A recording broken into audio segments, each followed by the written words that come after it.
Hey everybody, this is Deb with Truthification Chronicles, and I'm just going to take a video and kind of kick back and show you some of the things I do when I want to relax and laugh a bit. So maybe you'll find some of them funny too. I'm not going to show you full clips. I'm only going to show you little bits and pieces, but I will make sure that I have all of the links down below so you can go visit their channels too, and maybe subscribe to some of them, give them thumbs up and whatever the case is, but these are just some that I found funny and I wanted to share them with you. So Madam Ima is always a winner. And I'm going to give you a little clip from her latest one. When I get done, make sure that you go over to her channel. Give her a thumbs up. Subscribe to her if you like what she does. And let her know that you're thinking of her and you found it funny. I think they're hysterical. I mean, I've not found one yet that I haven't laughed at. And here's the clip. Hello. Today I want to formally thank the Democrats for allowing Little Miss AOC into their nutcase party. Because every time that moron opens up her mouth, the president's ratings go up.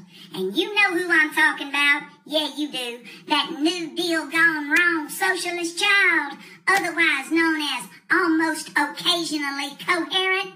Yeah, that's the one. And the next one is MRCTV. They have this segment called Wacky Mole, and it is just usually funny. I always try to make sure to watch these. So here's this one.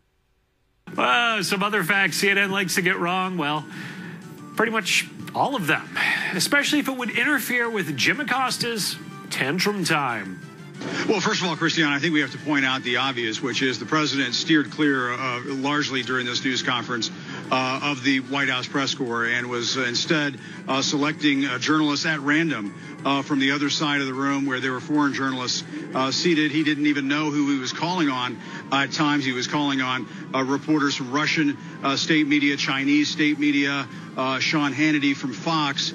And largely just avoiding taking questions from the White House press corps. I think that was by design. Oh, poor Jimmy. He wasn't called on. But here's some facts first for CNN. There were some White House press corps representatives that were called on. You know, along with New York Times national security correspondent David Sanger, there was Major Garrett of CBS, Jonathan Karl of ABC, David Nakamura of The Washington Post was called on, also Aisha Rasko from NPR, John Roberts from Fox News, and Margaret Tlaib of Bloomberg. They were all called on by the president at that particular press conference, but Jim, I guess he must have missed that. And I think we have to point out the obvious, which is the president steered clear largely during this news conference of the White House press corps and was instead selecting journalists at random. All right, folks, I have to go build a safe space so Acosta has a place to go. And the next one I like to watch is John Ward. He hasn't been doing quite as many lately as he was there for a while because YouTube demonetized his channel. So he's been trying to get an alternate website that he can do things from. So I'm always glad when I get to see one. And so this one I thought was kind of funny. This one he did, and it was like every headline from January 2019. The whole thing's good, but keep in mind that if you watch John Ward's stuff, he does bleep out things, and he does get a little more adult in some of his language, so probably not for younger viewers or tender ears, but he does have some funny things, and he puts some interesting spins on things. He exposes them in a light that you might not be expecting. So here's a clip from John Ward. In no particular order, other minor January fireworks included liberal billionaire Reid Hoffman funding a false flag operation in Alabama spearheaded by professional journalists to smear Judge Roy Moore as a Russia colluder, a.k.a. liberals and the mainstream media colluded to meddle in an election, the American Psychiatric Association declaring the fundamental 50,000-year-old concept of masculinity itself a literal disease, CNN demotion champ Abilio Acosta accidentally proving walls work pretty f***ing well, Gillette letting their stockholders know they should fire sales stat. The next one is probably somebody many of you know, and that's Mark Dice. I always like to watch Mark's because he usually comes up with something really good. And this one was pretty funny, total circus, and of course it was about the Cohen hearing. And so it was good to watch this one, and I'll show you a little clip just in case you might not know who Mark Dice is. But again, all the links to all of these will be down below, so you can go watch the episode, and you can also subscribe if you really like what they do.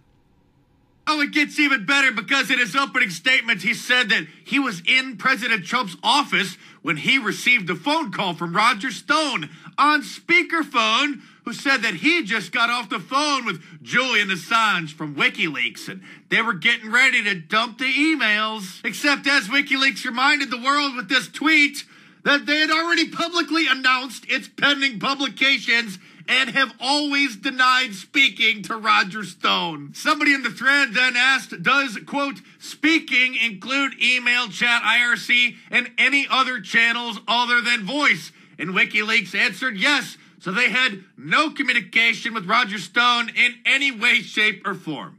And this one is Meme. This is the name of the channel, and I think it was Meme S that gave this to me. Oh, this is a great channel. It's got a lot of good stuff on it.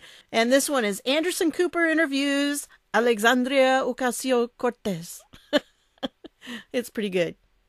So, some on the right have called you a radical. How do you respond to that? How do I respond? Well, with words and tweets and stuff. Duh, it's not like I know sign language or anything. No, what I meant was, what do you say about being called a radical? Oh, am I a radical? I mean, like, yeah and stuff. People think that bad ideas are good if they're not so bad. Ideas, I mean. So, yeah, I think. You said you wanted to raise taxes to fund your agenda. How high should the tax rate be? Well, I think if people have paid 90% in the 60s and are paying 25% today, then we should have 115% more than if no one paid taxes. And if you stand on your tippy toes, then you'll see that we can raise taxes to 115% and pay for universal health care. And think what we could do if we raise it another 115% after that. Oh, and Trump is a racist. So you ran the numbers already? Oh, yeah, I have a minor in economics. And quite often I'll find one of Paul Joseph Watson's, and this particular one here on the NPC memes. This was a good one, and especially if you don't understand what's going on with the NPC memes. But I'm just going to play a short clip from the beginning of this one. I thought it was kind of funny how he puts it all together. So what's this all about then? The NPC meme. NPCs are non-player characters in video games. Instead of being controlled by humans, they're controlled by artificial intelligence. Their actions are all predetermined by their coding, making them appear robot-like, formulaic, repeating the same movements and saying the same things over and over again. Walking cliches, just unconsciously repeating the same glib mantras. Now, who could that possibly remind you of?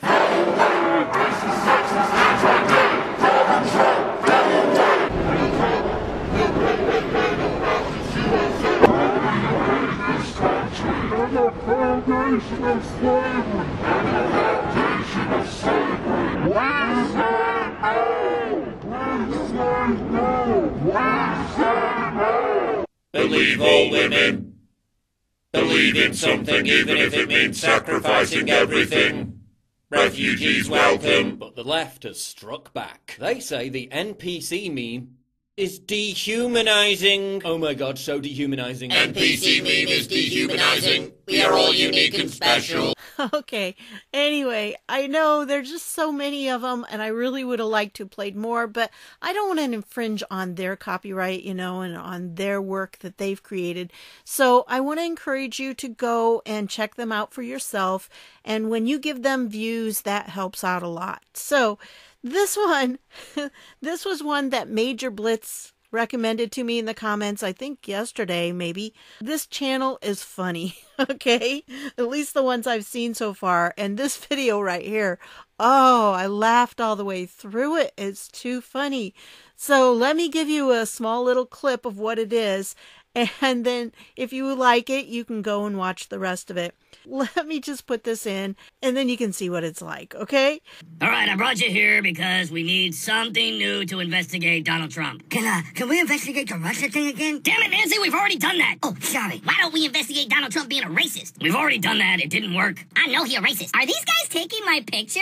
Can we investigate why Donald Trump hates Sharia law? Sharia law is not legal in America, so we can't do that yet. It will be legal soon. So that's what I've got for you this time. I hope you enjoyed them, and if you liked the channel, channels, please go and watch them and give them a thumbs up and subscribe to them. That would be really great. Remember, we've got to stick together, and the more that you can help out the patriots that are out there that are doing these kinds of things, even the ones that are providing us with humor, it's really important to laugh because there's so much serious stuff going on. We need to be able to also laugh and enjoy things and understand that there are things happening and there's still humor out there.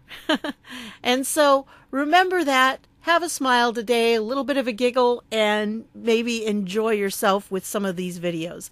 I want to thank you for stopping by, and I'll see you all later.